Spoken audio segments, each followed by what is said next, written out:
संगम नगरी प्रयागराज के south Malacca में हुए सनसनीखेज 4 लोग के हत्याकांड का पुलिस ने 12 घंटे में खुलासा कर दिया है।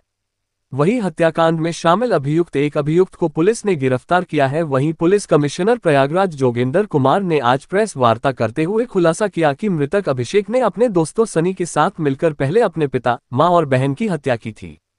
इसके बाद वारदात में शामिल सनी ने लुटे हुए आभूषण पैसे के बंटवारे को लेकर अभिषेक को भी मौत के घाट उतार दिया, जिससे हत्याकांड में कुल 4 लोगों की जान गई। पुलिस कमिश्नर प्रयागराज जोगिंदर कुमार ने बताया, मामले में सनी गुप्ता की भूमिका प्रमुख रूप से सामने आई है। उसने अभिषेक के साथ मिलकर परिवार के 3 सदस्यों की हत्या की साजिश रची और उसे अंजाम दिया। बाद में आभूषण पैसे के बंटवारे के विवाद के तहत अभिषेक की भी हत्या कर दी गई। पुलिस ने सनी गुप्ता को गिरफ्तार कर लिया है। उसके कब्जे से करीब 1 करोड़ रुपए मूल्य की पीली धातु बरामद हुई है। पुलिस का मानना है कि वारदात के पीछे संपत्ति और कीमती सामान हासिल करने का लालच प्रमुख वजह थी। देखिए, एक मिनट आवाज प्लीज। ठीक है जी सर।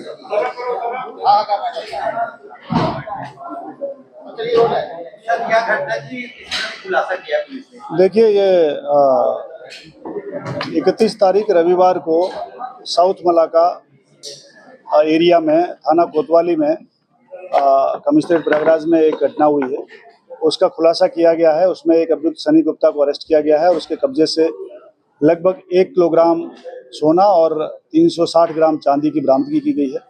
और इसमें घटनाक्रम इस तरह से है कि इसका जो अभिषेक है, वीरेंद्र वैश्य और उसकी पत्नी अनीता और उसकी बेटी मीनाक्षी का एक घर में शव मिलता है और उसके आधार पर जो पता लगता है कि इसकी हत्या की गई है। उसके आधार पर पुलिस इसको इन्वेस्टिगेशन शुरू करती है। इन्वेस्टिगेशन में पाया जाता है कि रविवार को 3 बजे के आसपास सनी गुप्ता को अभिषेक, जो वीरेंद्र वैश्य मृतक का बेटा है, अभिषेक बुलाता है और अभिषेक और सनी गुप्ता दोनों मर्डर का प्लान करते हैं। अभिषेक अपने ही माँ बाप के और बहन के मर्डर का प्लान करता है, क्योंकि अभिषेक को वीरेंद्र वैश्य और उसकी मदर ने अपनी संपत्ति से बेदखल कर दिया था और उसी संपत्ति को पाने के लिए और पैसे और गहनों को पाने के लिए अपने माँ बाप और अपनी बहन का ये सनी गुप्ता के साथ मिलकर के शाम को 5 बजे 31 तारीख को लगभग 5 बजे के आसपास उसी के घर में मर्डर करता है। और उसके बाद में जब ये बंटवारे के लिए नीचे अपनी दुकान में आते हैं तो दोनों में वाद विवाद होता है और सनी गुप्ता जो है अभिषेक का भी मर्डर कर देता है और पूरा सामान लेकर के अपनी दुकान, जो उसकी उसी कॉम्प्लेक्स में पास में दुकान है, उस दुकान में जो है वो रख देता है और उसकी बरामदगी 100% रिकवरी के साथ सनी गुप्ता की गिरफ्तारी की गई है। अभिषेक, जो मृतक वीरेंद्र वैश्य का बेटा है, उसने एक चाल भी चली कि पुलिस उस पर शक न करे, इसके लिए उसने अपने सगे भाई जो जेल में बंद है और उसकी बहू जो बंटी और बबली के नाम से मशहूर है, उन लोगों का नाम एक तख्त पे लिख दिया था और वहीं पे कार्डबोर्ड डाल दिया था। उसमें लिखा था कि बंटी बबली बहू ने मारा, ताकि पुलिस उस पर शक न करके उसके भाई और बहू को अरेस्ट कर ले या उसी में अपनी ताकत लगाए। लेकिन जो सनी गुप्ता है, अभिषेक का भी बाद में मर्डर कर देता है इवनिंग में 6 बजे के आसपास और उसके घर में ही, उसकी दुकान में ही उस बॉडी को डाल देता है और फिर ताला लगा करके पूरे घर के ब्लड को साफ करके और वो वहाँ से चला जाता है। सनी गुप्ता की गिरफ्तारी कर ली गई है। सनी गुप्ता और अभिषेक ने मिलकर के पहले अभिषेक ने अपने माँ बाप और बहन का मर्डर किया और उसके बाद सनी गुप्ता ने अभिषेक का मर्डर कर दिया और पूरा सामान और गहने लेकर के अपनी दुकान में रख करके अपने घर चला गया। इसी आधार पर सनी गुप्ता को गिरफ्तार किया गया, पूरी रिकवरी की गई है और 12 घंटे के अंदर पुलिस ने इस खुलासे को किया है, जिसमें पुलिस टीम को हमने 50,000 रुपये का इनाम दिया है। साथ ही इस घटनाक्रम के टाइम में और बाद में लापरवाही बरतने के आरोप में वहाँ का एसएसआई कोतवाली है मुलायम सिंह यादव, उसको निलंबित किया है। साथ ही एक वहाँ का रोहित गौड़ प्रभारी चौकी इंचार्ज है साउथ मलाका, उसको भी निलंबित किया है और हम माननीय न्यायालय के समक्ष इसको पेश करके अभियुक्त को और इसको सजा दिलाएंगे। Thank you.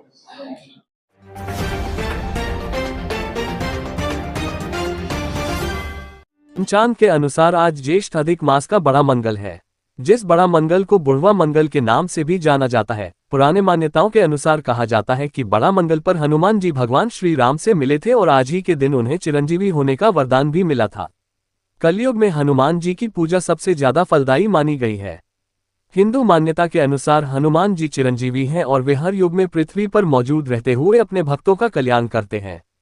हिंदू मान्यता के अनुसार मारुतिनंदन कहलाने वाले हनुमान जी की पूजा के लिए मंगलवार का दिन बेहद शुभ माना गया है, लेकिन ये दिन तब और भी ज्यादा पुण्यदायी और फलदायी हो जाता है जब ये जेठ महीने में पड़ता है और बड़ा मंगल के नाम से जाना जाता है। इस साल पुरुषोत्तम मास के साथ अधिक मास का संयोग बनने से इसका महत्व कहीं ज्यादा बढ़ गया है। आइए बड़ा मंगल की पूजा का धार्मिक महत्व है। ज्येष्ठ मास में पड़ने वाले बड़ा मंगल पर हनुमान जी की तमाम तरह से साधना करने का विधान है, जिसे व्यक्ति अपने समय और सामर्थ्य के अनुसार कर सकता है। हिंदू मान्यता के अनुसार केसरी नंदन हनुमान जी की पंचोपचार, दशोपचार और षोडशोपचार पूजा की जाती है। हिंदू मान्यता के अनुसार बड़ा मंगल के दिन हनुमान जी की पूजा में दीपदान का बहुत ज्यादा महत्व माना गया है। आज आप अपनी श्रद्धा और सामर्थ्य के अनुसार बजरंगबली को 1, 5 या 11 बाती वाला दिया जलाकर पूजा करें। हिंदू मान्यता के अनुसार बड़ा मंगल के दिन आटे का 5 दिया बनाकर चमेली का तेल जलाकर अर्पित करने पर हनुमान जी शीघ्र प्रसन्न होकर जीवन में आ रही सभी बाधाओं को दूर करते हैं। कर्ज से मुक्ति पाने के लिए भी दीपदान का यह उपाय उत्तम माना गया है। बड़ा मंगल पर हनुमान जी की पूजा में नैवेद्य का बहुत ज्यादा महत्व माना गया है। हिंदू मान्यता के अनुसार हनुमत साधना के दौरान गुड़, घी और गेहूं की रोटी का चूरमा, मोतीचूर का लड्डू, नारियल और मौसमी फल अर्पित करना चाहिए। सभी प्रकार के भोग में चूरमा का भोग उत्तम है, जिसका उपयोग आप मंगलवार व्रत में एक समय प्रसाद के लिए भी कर सकते हैं। कहते हैं कि अधिक मास के मंगलवार के दिन, बड़े मंगलवार के दिन भगवान श्री राम से बजरंगबली महाराज की जो है मुलाकात हुई और इसी दिन उन्होंने इनको चिरंजीवी होने का वरदान दिया। और बजरंगबली भगवान जो है हमारे सप्त चिरंजीवियों में एक हैं, जो आज भी साक्षात इस धरती पे मौजूद हैं। इसी की वजह से हम लोग आकर के उनका दर्शन करते हैं और उनका आशीर्वाद प्राप्त करते हैं। देने वाले हैं, वो जो देंगे अच्छा देंगे, अपनी मर्जी से क्या है, वो जो है जो उनकी मर्जी से वो ज़्यादा अच्छा है। कैसा दर्शन की व्यवस्थाएं हैं? बहुत बढ़िया है, सिक्योरिटी अरेंजमेंट्स बहुत अच्छे हैं, बाहर भंडारे की भी व्यवस्था है। बहुत है, बड़ा मंगल है। इस मंगल का तो दर्शन अपने आप में अद्भुत होता है।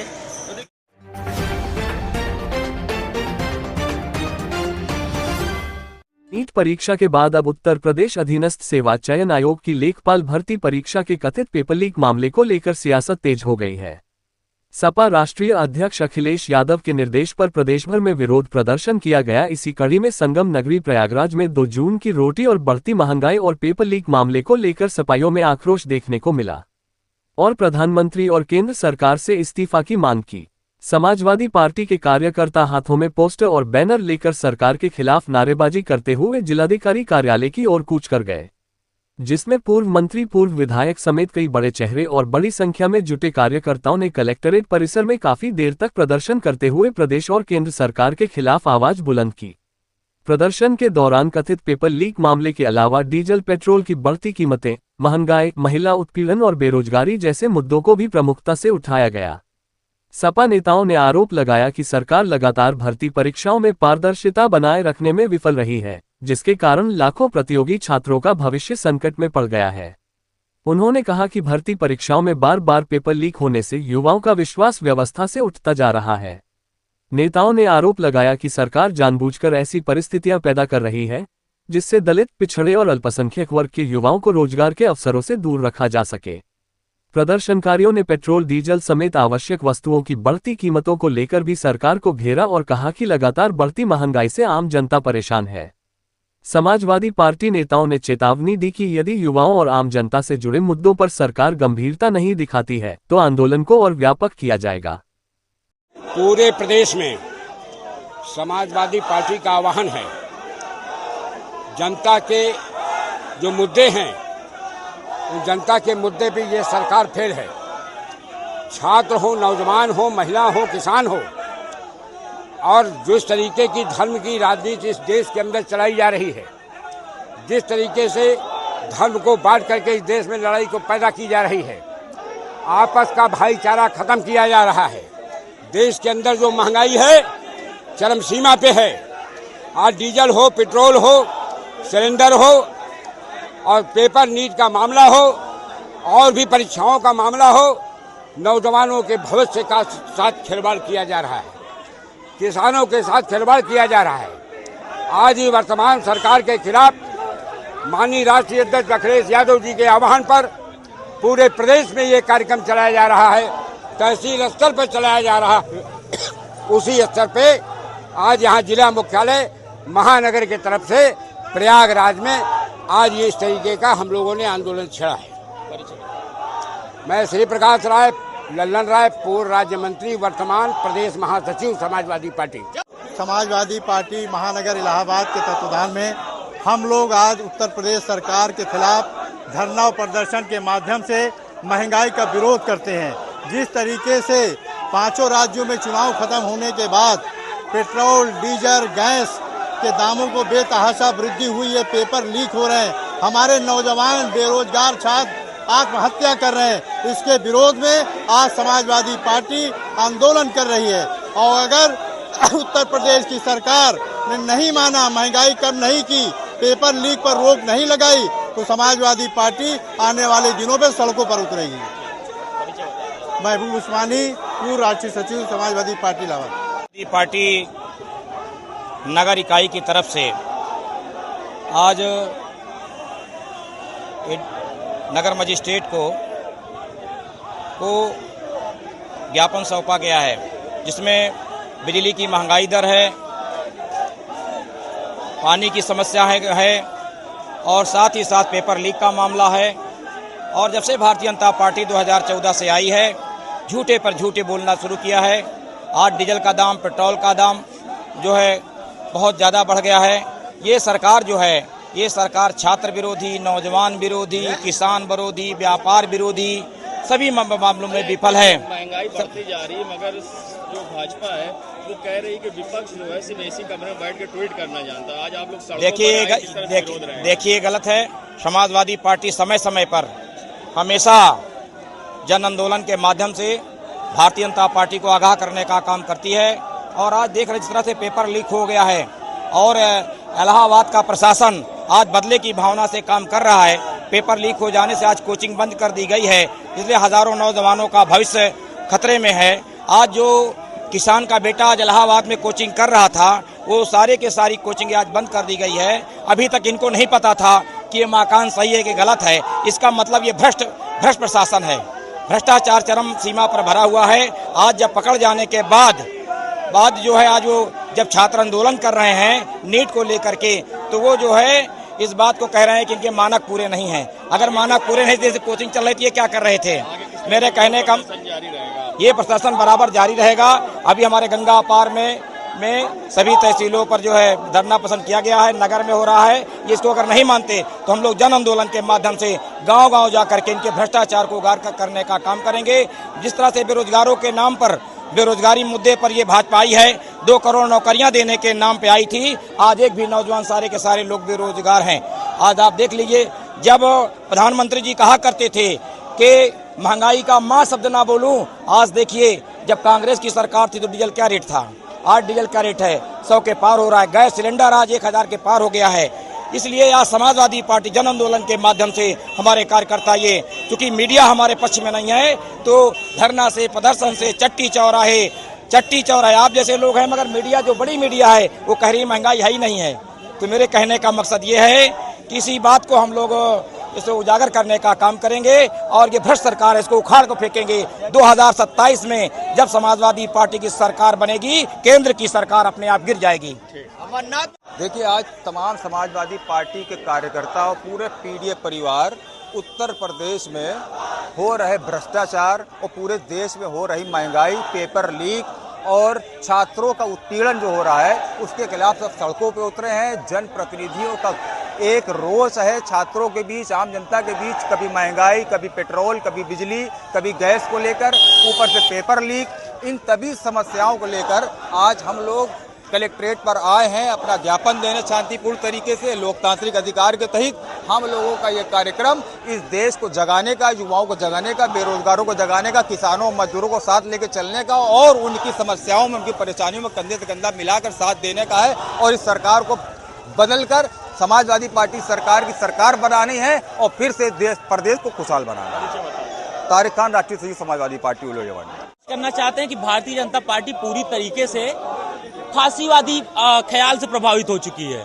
इसीलिए वो हिंदुस्तान के पूरे तंत्रों को, पूरे क्षेत्र में जितने भी व्यवस्थाएं, चाहे वो शिक्षा का क्षेत्र हो, चाहे नौजवानों की बात हो, चाहे महिलाओं की बात हो, हर क्षेत्र को एकदम पूरी तरीके से बर्बाद करना चाहती है। और इसको ये बात मालूम है कि अगर हिंदुस्तान को समूचा बर्बाद करना है तो इस देश की शिक्षा व्यवस्था को बर्बाद कर दीजिए, तो हिंदुस्तान अपने आप बर्बाद हो जाएगा। इसीलिए भारतीय जनता पार्टी, उसका एक अघोषित योजना हो गया है पेपर लीक, और लगातार ये सब इसमें बहुत रुचि लेकर इस पर काम कर रहे हैं और हिंदुस्तान के नौजवानों के भविष्य का और उनके परिवार के सपनों का लगातार कत्ल कर रहे हैं। और ये सरकार उनके भविष्य का कातिल है और इसीलिए वो लगातार पेपर एक सुनियोजित तरीके से लीक करा रही है। और जिस तरीके से महंगाई, बेरोजगारी बढ़ रही है, उसी को लेकर आज समाजवादी पार्टी के लोग और अखिलेश जी के सिपाही और सड़कों पे हैं और आगे भी सड़कों पे बने रहेंगे, क्योंकि हिंदुस्तान को बचाना हमारे लोग की प्राथमिकता है। इस देश को, लोकतंत्र को बचाना, संविधान को बचाना हमारी प्राथमिकता है। समदाम अंसारी, छात्र नेता इलाहाबाद विश्वविद्यालय में माननीय अखिलेश यादव जी, हमारे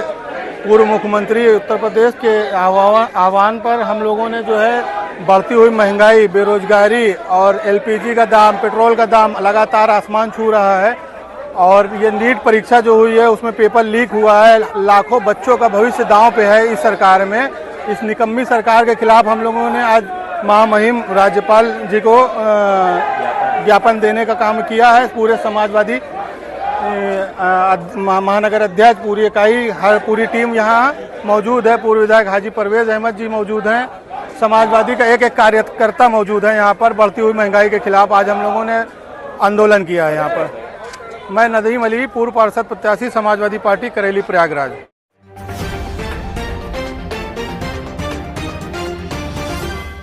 अक्सर देखा जाता है गर्मी में मानसिक रोगियों की समस्या बढ़ जाती है और ऐसे लोग काफी आक्रोशित भी होते हैं। वहीं जब इस पूरे मामले पर मनोचिकित्सक डॉक्टर राकेश पासवान से बात की गई तो उनका कहना था, लोग गाइडलाइंस का पालन नहीं करते हैं, जिससे कुछ ऐसे हार्मोन्स गर्मी बढ़ जाते हैं जिस आदमी चिड़चिड़ा हो जाता है और काफी उत्तेजित होने लगते हैं। गर्मी में इस प्रकार की समस्या ना हो, इसके लिए उन्हें धूप से बचना चाहिए, ठंडी जगह पर उन्हें रखना चाहिए, साथ ही खाने पीने का ध्यान रखना चाहिए, योग करना चाहिए और दवा का भी ध्यान रखना चाहिए। समय से दवा देना चाहिए जिससे कि उनकी समस्या ज्यादा ना बढ़े। इससे बचने के लिए तरल पदार्थ और पौष्टिक आहार लेना चाहिए और गर्मी से बचना चाहिए। किस तरह से मानसिक रोगियों को बचाव करना चाहिए, क्योंकि गर्मी जिस तरह से प्रचंड है, और किस तरह से उन्हें डाइट देनी चाहिए। और एक चीज़ देखा गया है, काफ़ी वो एग्रेसिव होते हैं, तनाव में इस मौसम में आ जाते हैं, तो क्या इसकी गर्मी के समय में ऐसा देखा जाता है कि जो मानसिक रोगी होते हैं वो अपनी देखभाल सही से नहीं कर पाते हैं। वो गर्मी के सीधे एक्सपोज़र में चले जाते हैं, दोपहर में घूमते हैं, जिससे कई बार ऐसा होता है कि उनको मानसिक और शारीरिक समस्याएं बढ़ जाती हैं। इसके अलावा जो व्यक्ति मानसिक रोग से ग्रसित नहीं है, उनमें भी कई बार हेडेक, माइग्रेन, डिप्रेशन, एंजाइटी जैसे मानसिक रोग नए तरह से भी पैदा हो जाते हैं। तो इसलिए गर्मी में मानसिक रोग से बचने के लिए बहुत आवश्यक ये होता है कि हमको अपनी डाइट पर बहुत अच्छा ध्यान रखना हो, हम अच्छे से इलेक्ट्रोलाइट्स लें, अच्छे से पानी का सेवन करें, सीधे धूप में ना जाएं, जाना भी पड़े तो शेड वगैरह का प्रयोग करें, योग वगैरह, एक्सरसाइज वगैरह अच्छे से करें और ये ध्यान रखें कि जो सरकार द्वारा गाइडलाइन दी गई है उसका सही से पालन करें।